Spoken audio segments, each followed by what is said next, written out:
takhir dafni, karena di situ akan menyalahi sunnah Nabi untuk mempercepat urusan jenazah. Dengan dipindah-pindahkan, maka itu akan memperlambat urusan jenazah. Sedangkan Nabi berkata, asri'u bil janazah, percepatlah urusan jenazah. Layak untuk dipindahkan, ya silakan. Cuma kalau bisa, kalau terlalu jauh, tidak usah. Apalagi kalau meninggal di Madinah, Makkah, itu tidak usah suruh bawa pulang, kuburannya sana. Karena Rasulullah pun sempat mengatakan, kalau engkau bisa meninggal di Madinah, meninggallah di Madinah, karena sucinya tanah itu. Itu hadis. Cuma mana bisa kita tentukan di Madinah kita meninggal. Tapi Rasulullah mengatakan itu maksudnya. Assalamualaikum warahmatullahi wabarakatuh. Banyak sekali pertanyaan jamaah, Ustadz kasih kami channel untuk kajian anak-anak muda. Di antara anak muda berasal dari Aceh, luar biasa. Channelnya Maulizul Akbar Nat. Tonton, subscribe, like, share, komen. Assalamualaikum warahmatullahi wabarakatuh.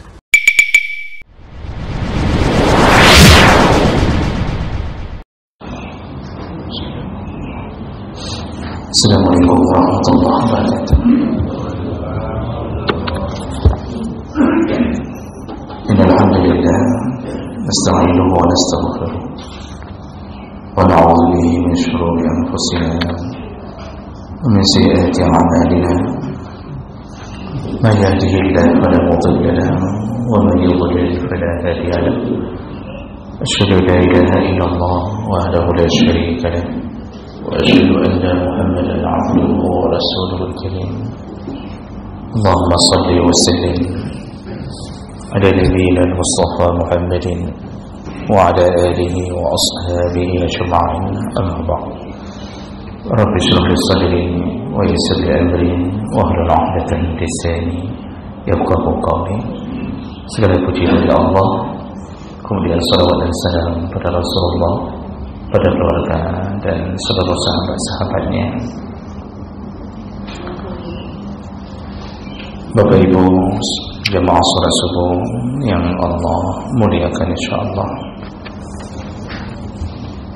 kita akan sambung pelajaran kita masih di dalam bab pengurusan jenazah. Di pertemuan yang lalu kita sudah membahas tentang tempat melakukan salat jenazah.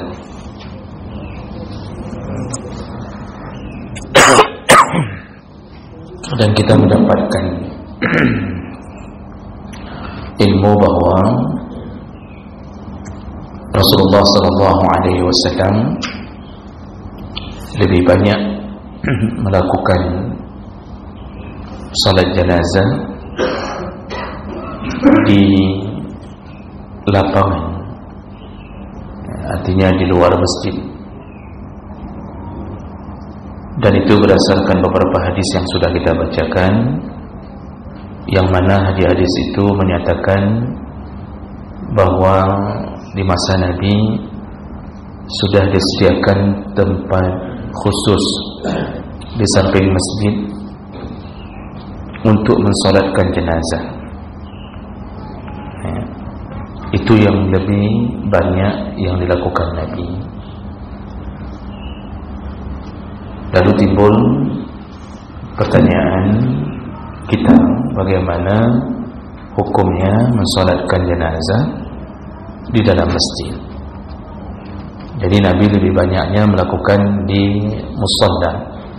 Musalla itu kalau ditulis di dalam hadis itu artinya lapangan, bukan musalla yang dimaksud seperti musalla hari ini, Pak.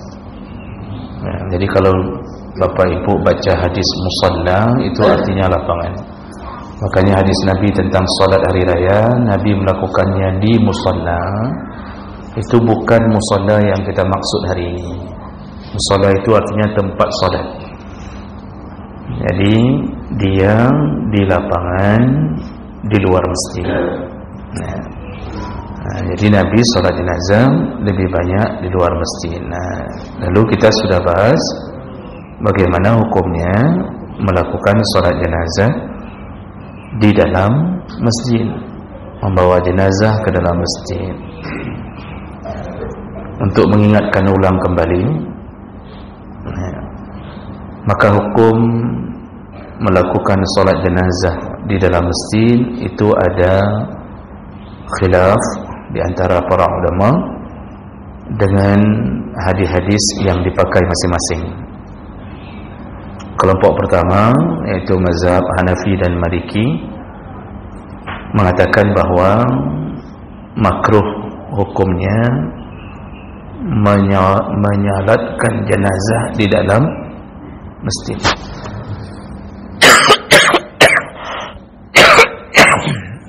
Jadi mazhab Hanafi dan Maliki menyatakan makruh membawa jenazah ke dalam masjid dan mensolatkannya, makruh. Dan itu sudah kita bacakan hadisnya. Rasulullah berkata, man shalla ala janazah fil masjid fala syai'a lahu. Barang siapa yang mensolatkan jenazah di dalam masjid, maka dia tidak mendapatkan apapun. Pahala tidak dapat, tidak ada doa yang tersampaikan kepada jenazah. Dan hadis ini dianggap sahih oleh sebagian ulama hadis. Jadi Hanafi dan Maliki mengambil hadis ini menyatakan makruh menyalatkan jenazah di dalam masjid. Lalu pandangan yang kedua yaitu pandangan Imam Hambali atau Ahmad bin Hambali. Beliau menyatakan boleh melakukan solat jenazah di masjid, boleh, dengan dalil hadis dari Aisyah bahwa Rasulullah pernah mensolatkan jenazah anak sahabat, yaitu yang bernama Suhail bin Bayda. Kata Aisyah, Nabi mensolatkannya di masjid.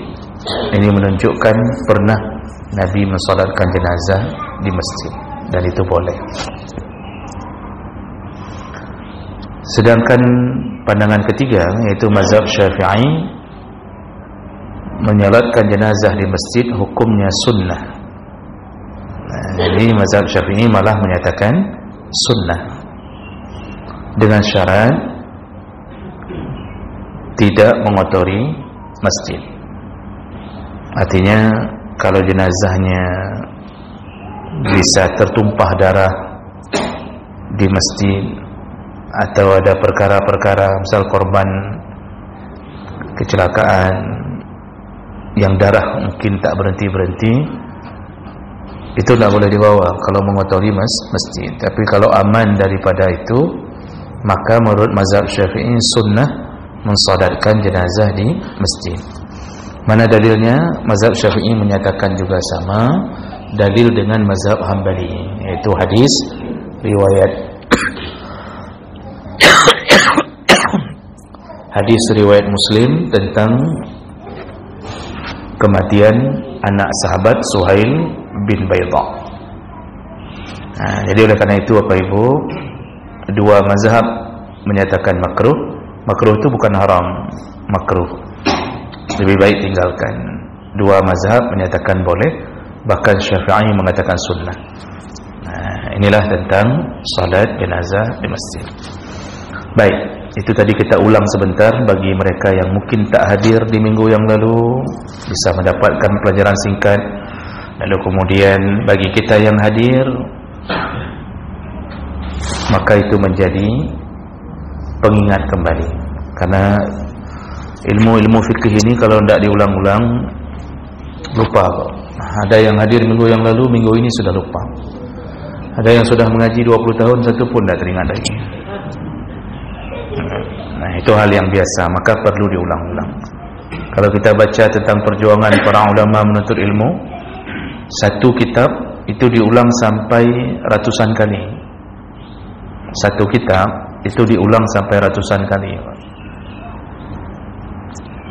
Dan kita metode belajar sering terjadi kesalahan sehingga orang tidak alim.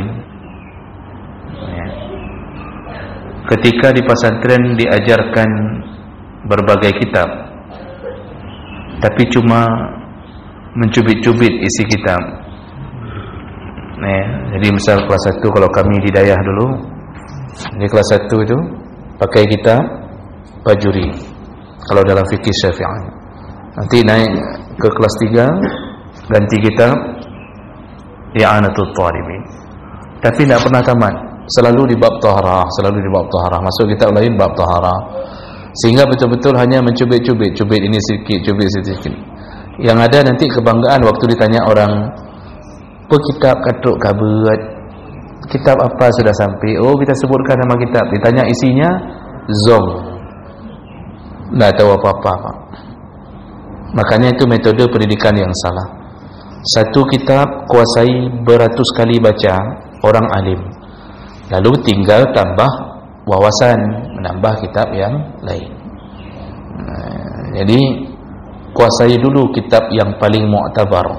Mu'tabar itu yang diakui keakuratannya, itu alim, Pak. Satu kitab yang mu'tabar dikuasai benar, alim, nanti tinggal tambah wawasan dengan kitab-kitab yang lain. Tapi sudah dapat dulu akar yang kuat. Begitu juga makanya anak pesantren kadang-kadang tak pintar bahasa Arab, karena modal belajar bahasa Arab, cubit sini sikit, cubit sana sikit, sehingga terjadilah hal-hal yang begitu. Kalau bahasa Inggris jangan ditanya, Pak.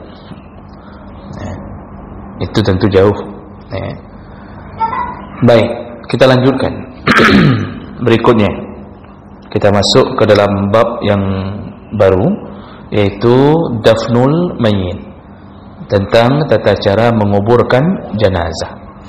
Jadi kita sudah selesai memandikan, mengkafankan. Kita masuk hari ini tentang menguburkan jenazah. Pembahasan pertama yaitu tentang hablul mayyit li ghairi baladi mautih. Apa hukumnya memindahkan mayat dari tempat kematiannya? Apa hukumnya memindahkan jenazah dari tempat jenazah itu meninggal? Contoh, meninggal di Panggoi, lalu kita kuburkan di Banda Aceh, atau meninggal di Aceh bawa ke Medan. Ada yang meninggal di Medan bawa ke Lombok, meninggal di Lombok balik lagi ke Aceh. Berarti udah berapa kali meninggal itu? Jadi bolehkah membawa jenazah ke tempat yang lain? Nah, ini yang dibahas.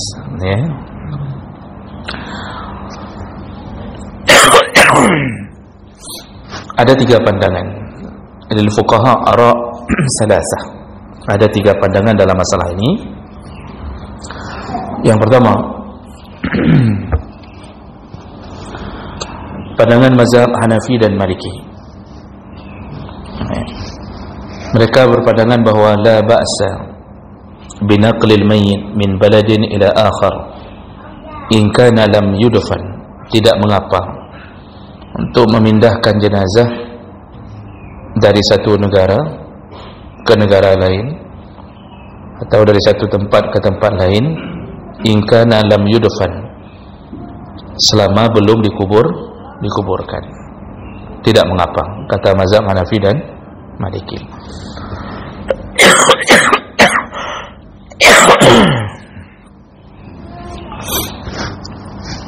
Namun mazhab Hanafi memberi catatan, boleh dipindahkan hanya maksimal jarak 2 mil dari tempat kematiannya. 2 mil menurut mazhab Hanafi ini maksimal boleh pindahkan jenazah, jaraknya 2 mil. Yang saya belum tahu 1 mil berapa kilo. Siapa yang kerja di perhubungan, Pak? 1,6 km, 1.600 km atau 1,6 kilo. Ya, itu 1 mil. Kalau itu 1 mil berarti cuma boleh pindahkan cuma 3 kilo, 3 kilo 2, diskon sikit lah, 3 kilo 1,99 lah. Kalau itu ya, itu mazhab Hanafi mengatakan. Tapi saya rasa lebih, Pak. Mungkin ada hitungan lain mereka itu. Mil itu berapa? Karena di sini tidak dibuat jarak yang dimaksud. Ya, cuma dibuat milun atau milain. Kalau mazhab Maliki boleh suka-suka pindahkan. Syaratnya tidak membuat jenazah terhina. Ya, artinya jangan sampai jenazah terhina, maka dibolehkan kalau dibutuhkan.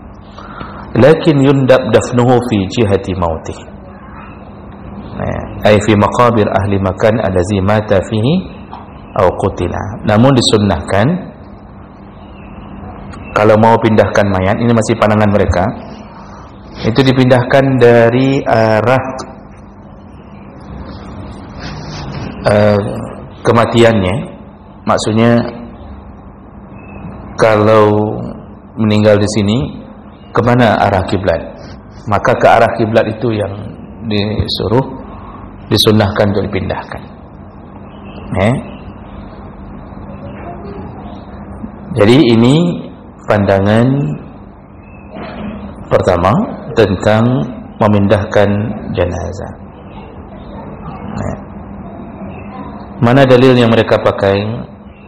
Yaitu dufinat as-sahabah allazina fatahu Dimashq inda abwabiha wa lam yadfanu kullahum fi mahallin wahid. Sahabat juga dulu pernah dipindah-pindahkan, terutama ketika terjadi penaklukan kota Damaskus. Banyak sahabat yang meninggal lalu jenazahnya tidak ditanam di satu area, dipindah-pindahkan ke sana, pindahkan ke sini. Itu di antara dalil yang mereka pakai. Ini pandangan yang pertama, boleh. Lalu pandangan yang kedua, mazhab Syafi'i. Ini perlu dengar baik-baik apa yang disebut oleh mazhab Syafi'i untuk urusan memindahkan jenazah. Kata mazhab Syafi'i, yuhram naqlul mayyit qabla dafni ila baladin akhar liyudfan fihi. Haram hukumnya memindah-mindahkan jenazah dari satu negara ke tempat yang lain atau ke negara yang lain. Wa illam yataghayyar, walaupun jenazah itu tidak berubah. Maksudnya kita yakin walaupun kita pindahkan tidak berubah, tapi tetap muncul keharaman dalam pandangan mazhab Syafi'i. Kenapa mazhab Syafi'i mengharamkan? Lima fihi min ta'khir dafni, karena di situ akan menyalahi sunnah Nabi untuk mempercepat urusan jenazah.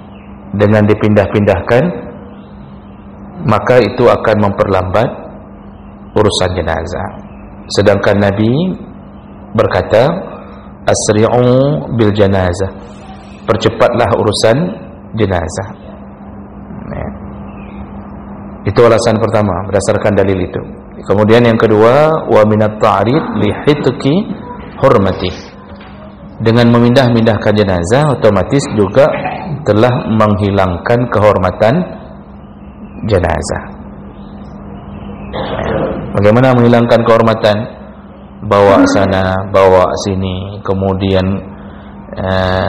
jenazah dalam keadaan kadang-kadang diangkat, diturunkan, diangkat, diturunkan. Apalagi kalau dari negara ke negara, itu prosesnya lama sekali. Belum lagi diberi formalin, disuntik, kemudian macam model dibungkus seperti barang. Itu sudah 5 hari di jalan. Makanya dalam pandangan mazhab Syafi'i itu kalau menyalahi dua perkara ini haram. Namun kalau kita lihat pandangan beliau ini dengan dalil tadi, tidak bermasalah kalau tidak membuat jenazah terlalu lama menunggu. Contoh, kalau dari Banda Aceh ke sini, insyaallah masih boleh, karena itu tidak sampai menghinakan jenazah. Ya, masih di dalam hari yang sama, masih dikuburkan, bisa dikuburkan. Ya, paling sekitar 4 jam, paling lama 5 jam kalau macet. Itu sudah sampai di tempat, masih dibolehkan. Ya. Tapi kalau sudah model jenazah melewati setengah hari, ya, melewati 12 jam untuk proses pemindahan, atau bahkan 1 hari, menurut Syafi'i haram, tidak boleh, walaupun dari satu negara ke negara lain.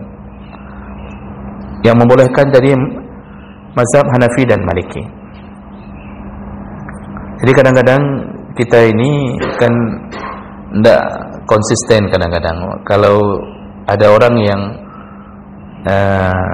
menyatakan dirinya bermazhab Syafi'i, tapi dalam pandangan-pandangan tidak konsisten juga. Sekali-sekali loncat ke sana, sekali loncat ke sini, kan begitu ceritanya. Nanti dalam kasus-kasus tertentu konsisten sekali, menyohana kunut hana jadeh, Pak.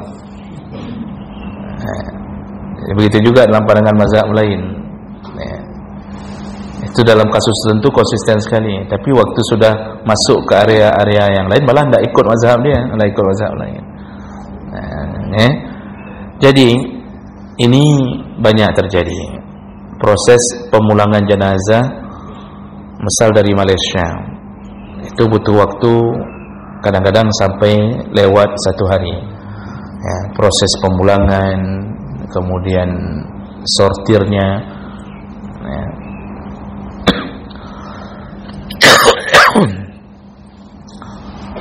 Dalam 1 tahun ini, Pak, mahasiswa kita di Mesir itu sudah 2 orang yang meninggal berasal dari Nagan Raya. Yang satu sekitar 6 bulan yang lalu,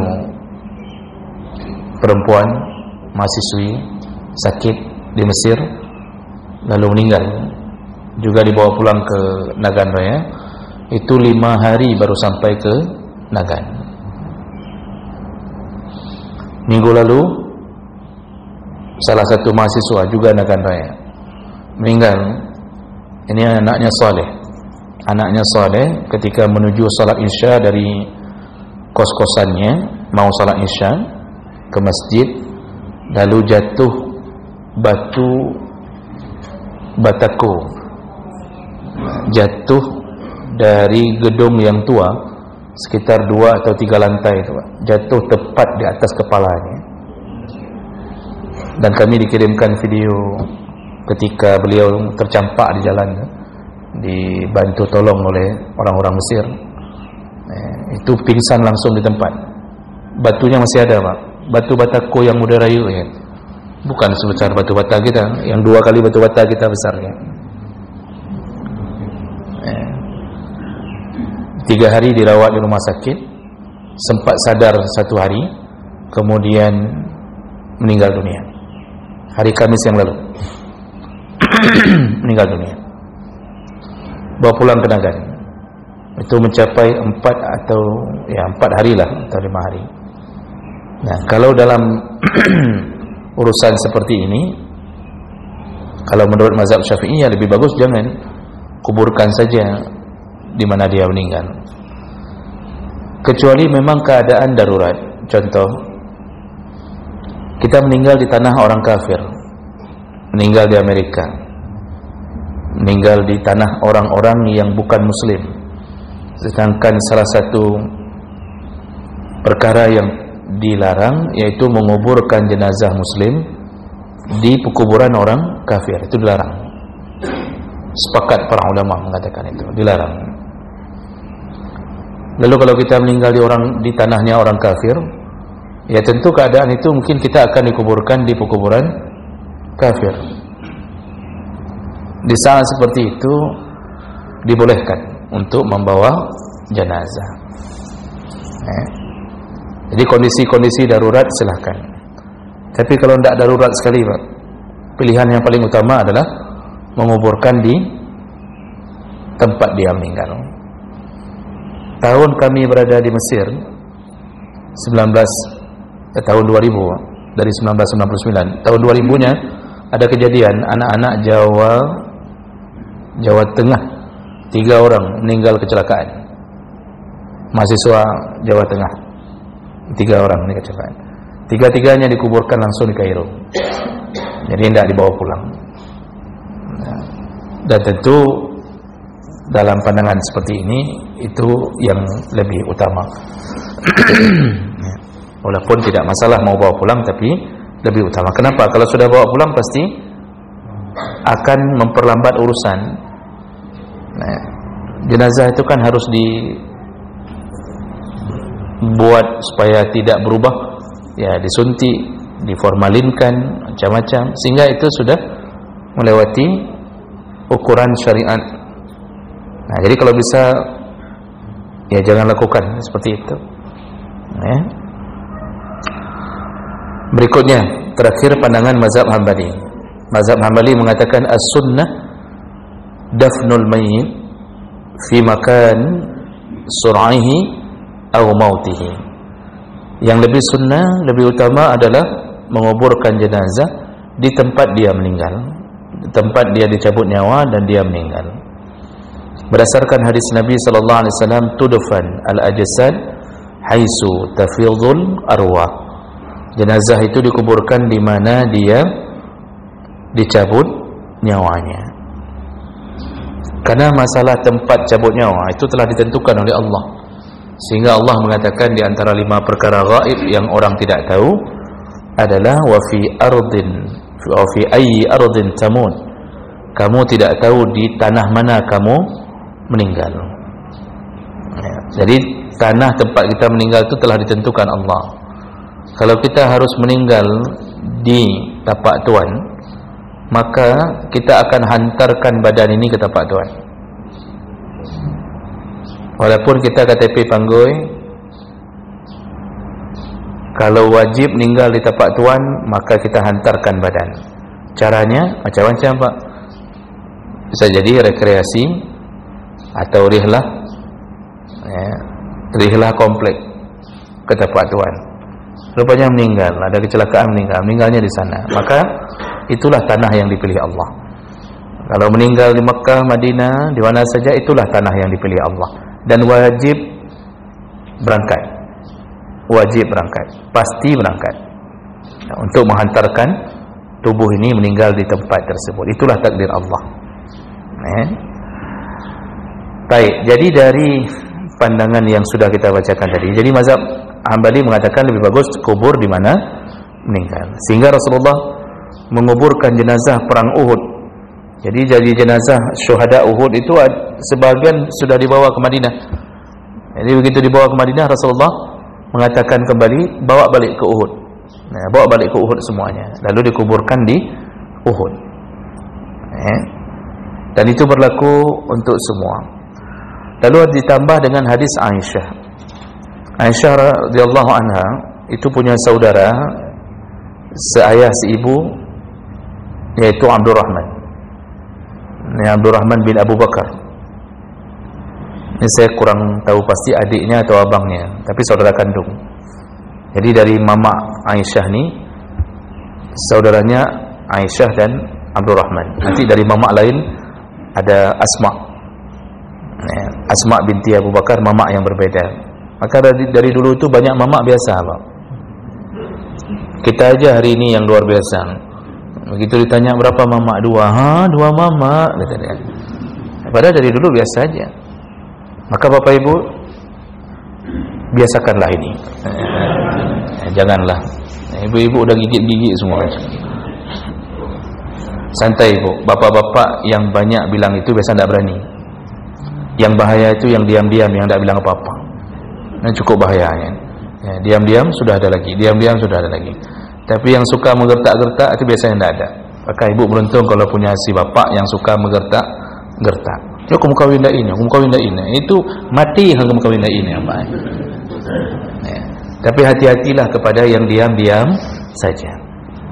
Kita kasih nampak pun calon yang lain handung hanyan, padahal sudah ada tempat lain. Ketahuannya waktu menangisi jenazah, ternyata ada 4 perempuan menangisi jenazah. Itu baru ketahuan. Nanti mulai. Sudah. Jadi Aisyah menyatakan, jadi Abdurrahman saudara kandung Aisyah ni itu meninggalnya di Habash. Ini hadis. Hadis riwayat Tirmizi. Abdurrahman meninggalnya di Habash, yaitu tempat di antara Madinah, sekitar 12 mil dari Madinah. Lalu kemudian wanaqada ila Makkah, ternyata jenazah Abdurrahman meninggal di Habash dipindahkan ke Makkah. Waktu itu Aisyah tidak ada di tempat. Jadi keputusan beberapa sahabat lain, Abdurrahman dipindahkan ke Makkah jenazahnya. Lalu kemudian atat qabrahu, pada suatu waktu Aisyah mendatangi kuburan Abdurrahman. Lalu kemudian waqalat, beliau berkata, wallahi, demi Allah, lau hadartuka ma dafantuka illa haisu mitta.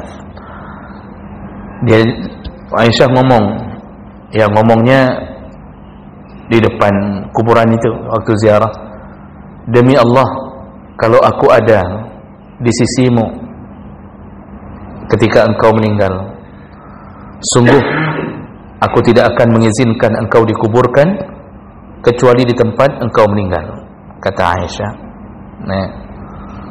Jadi Aisyah sudah memastikan, menyolongna, kalau aku ada waktu engkau meninggal, maka maksud ada di tempat itu. Karena kan dulu Pak, jarak itu tidak bisa komunikasi dengan cepat. Sekarang kita per detik kan, fulan meninggal, kita tanya sama ahli waris Kiban, kayak mana nih, kita bawa ke mana, bisa kita ambil keputusan. Dulu kan enggak. Jadi itu harus perlu waktu. Makanya Aisyah tidak sempat memberi keputusan. Lalu beliau berkata, seandainya aku ada, tidak akan kuizinkan jenazahmu dipindahkan. Jadi di mana engkau meninggal, disitulah yang akan dijadikan kuburan. Jadi ini yang terbaik. Ini yang terbaik. Walaupun masih boleh memindahkannya dengan alasan-alasan yang kuat. Termasuk tadi di negara kafir, atau kita punya bom keluarga. Bom itu apa? Kuburan. Orang Aceh ini Pak, apapun dijadikan bom, kuburan pun bom. Jadi ada kuburan keluarga, jadi mau dibawa, pindahkanlah, biarlah kuburan keluarga. Itu boleh, misal contohnya begitu. Atau tidak ada tempat lagi di kampung itu, tanah wakaf untuk kuburan itu sudah tidak ada tempat di kampung dia meninggal, akhirnya terpaksa kita pindahkan, tidak mengapa, dibolehkan. Kalau alasan-alasannya memang layak untuk dipindahkan, ya silakan. Cuma kalau bisa, kalau terlalu jauh, tidak usah. Apalagi kalau meninggal di Madinah, Makkah, itu tidak usah suruh bawa pulang. Kuburannya di sana. Karena Rasulullah pun sempat mengatakan, kalau engkau bisa meninggal di Madinah, meninggallah di Madinah, karena sucinya tanah itu. Itu hadis. Cuma mana bisa kita tentukan di Madinah kita meninggal. Tapi Rasulullah mengatakan itu, maksudnya itu fadilah kepada orang yang meninggal di tanah suci. Itu fadilahnya. Baik, itu tentang proses pemindahan jenazah. Baik, sedikit lagi, setelah itu kita bertanya jawab. Berikutnya, permasalahan yang kedua, hamlul jenazah. Bagaimana cara membawa jenazah? Ini kan sebelum dikuburkan, cara bawa jenazah itu bagaimana? Hamlul jenazah fardu kifayah. Membawa jenazah termasuk fardu kifayah, satu proses dengan yang lain. Artinya harus ada yang membawa. Kalau tidak ada satu orang pun yang menggotong jenazah sehingga jenazah terseret-seret sendiri, atau dia jalan sendiri, itu dosa bagi satu kampung. Jadi jenazah kadang ada yang bawa, akhirnya jenazah bangun, ku ajak ke roku, ikut fikir kan. Itu dosa satu kampung dosa apa? Jadi itu dapat pahala besar. Orang yang menggotong jenazah itu dapat pahala besar. Dia termasuk birrun, melakukan kebaikan, wa ta'ah, dia telah taat kepada Allah dan Nabi untuk menolong saudaranya, dihantar ke peraduan yang terakhir, dan wa ikram lil mayyit, juga termasuk memuliakan jenazah. Jadi jenazah itu dibawa dengan kemuliaan.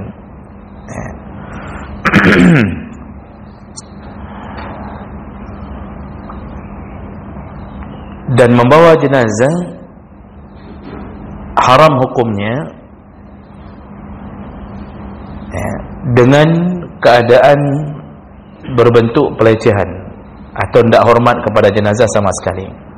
Contohnya kahamlihi fi qafah atau ghirarah atau jawaliq.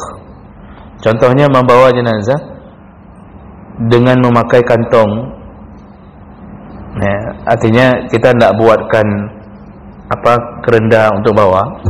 Jenazah itu kan disuruh bawa di sini, di pundak, disuruh gotong. Tapi kita tidak, kita ambil plastik atau kita ambil kotak TV kita yang sudah tidak pakai, kita masukkan jenazah, langsung kita bawa seperti kita bawa mie goreng bungkus. Jadi bawa dengan plastik kita. Itu ketika proses itu haram. Kalau seandainya keadaannya normal. Kecuali tidak normal, darurat. Kalau darurat ya apapun yang bisa lah. Tsunami itu darurat. Saya waktu tsunami masih di Banda Aceh, belum hijrah ke sini. Kami memandikan jenazah, tapi tidak bisa habis. Tidak mungkin lagi. Akhirnya siram semua sekaligus, salatkan juga sekaligus. Itu pun udah tidak jelas, dalam huru-hara, lari lagi, kena gempa lagi, kemudian salatkan lagi.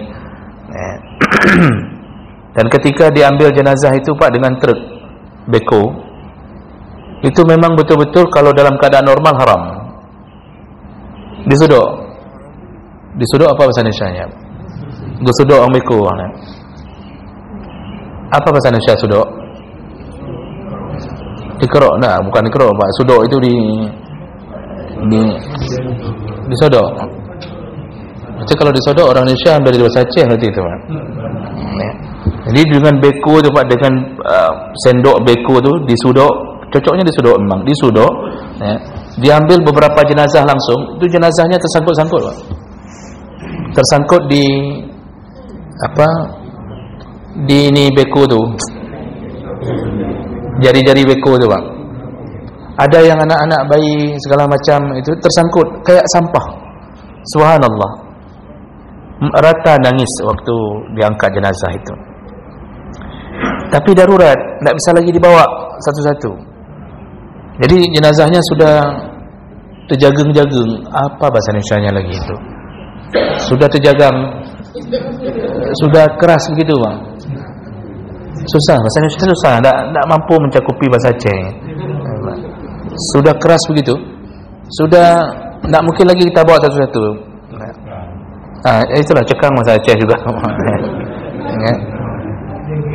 Itu Pak, Masya Allah, tidak bisa kita angkat lagi pun. Sehingga akhirnya karena banyak sekali, ratusan. Ketika dimasukkan ke dalam lubang, itu juga dilempar, dimasukkan dengan beko, itu juga seperti sampah juga. Ambil, nanti ada yang model truk, masukkan dulu ke truk, ada juga, ada yang langsung beko, masuk ke truk, nanti dinaikkan truk kayak kita turunkan tanah tu. Jadi langsung semua jenazah masuk satu lubang. Itu haram kalau keadaan normal. Tapi kalau keadaan darurat, termaafkan, karena tidak mungkin lagi keadaan begitu. Memang luar biasa. Itu kejadian terbesar selama sejarah musibah atas kita. Dan itu karena kemarahan Allah di atas maksiat. Ini mulai lagi nih, orang mulai bermaksiat merajalela. Alhamdulillah boneka capit sudah diangkat. Terima kasih atas siapa yang telah memberitahu. Terima kasih. kita telah melakukan satu amar ma'ruf dan nahi mungkar. Ya. Tapi hati-hati, ini menuju ke maksiat secara massal itu mulai merajalela. Berjudi merajalela, terutama judi online merajalela. Jadi orang perlu didatangkan tsunami kedua. Lalu kemudian orang meninggalkan solat beramai-ramai, merajalela. Ya, merajalela. Jadi semua maksiat itu akan membuat jatuhnya bala. Dan yang kena nanti bukan kedai-kedai kopi itu saja. Yang kena itu nanti kita semua yang tidak mau melakukan amar ma'ruf nahi mungkar. Maka paling kurang kita jaga daerah kita. Jadi kalau diberi gempa oleh Allah, mudah-mudahan tempat kita yang amar ma'ruf itu selamat. Mudah-mudahan begitu. Nah, jadi Bapak Ibu yang Allah muliakan, cara membawa jenazah itu tidak boleh digotong. Tidak boleh digotong dengan plastik segala macam, tidak boleh. Kecuali sebelum dimandikan. Misal ditemukan jenazah di hutan, sebelum dimandikan, apakah digigit harimau, digigit ular, lalu kemudian ditemukan di sungai, kan dibawa pakai bambu tu, diikat. Itu membawa itu karena menaikkannya tidak mengapa. Tapi kalau sudah dimandikan, dikafankan, disuruh bawa dengan hormat. Disuruh bawa dengan hormat. Caranya bagaimana? Yaitu digotong ya, oleh paling kurang 4 lelaki. Kalau perempuan tidak boleh membawa jenazah. Digotong oleh paling kurang 4 lelaki. Ya, tergantunglah Pak. Ya, kalau jenazahnya kurus-kurus, 4 lelaki sudah cukup. Kalau jenazahnya lumayan gemuk, 4,5 lah. Ya. Jadi ini cara membawa jenazah. Apa yang kita lakukan hari ini, menyiapkan tempat, ada kerenda sedikit, ya, atau kita letakkan ala sarir. Di sini disebutkan, kalaupun kita letakkan di atas sarir, di atas kasur, di atas kasur, lalu bawa gotong kasurnya kalau itu mau lakukan. Kalau tidak ada lahun itu papan, ya, letakkan jenazah lalu papannya digotong. Itu dilakukan dengan hormat. Ya, jadi itu cara meletakkan menggotong jenazah.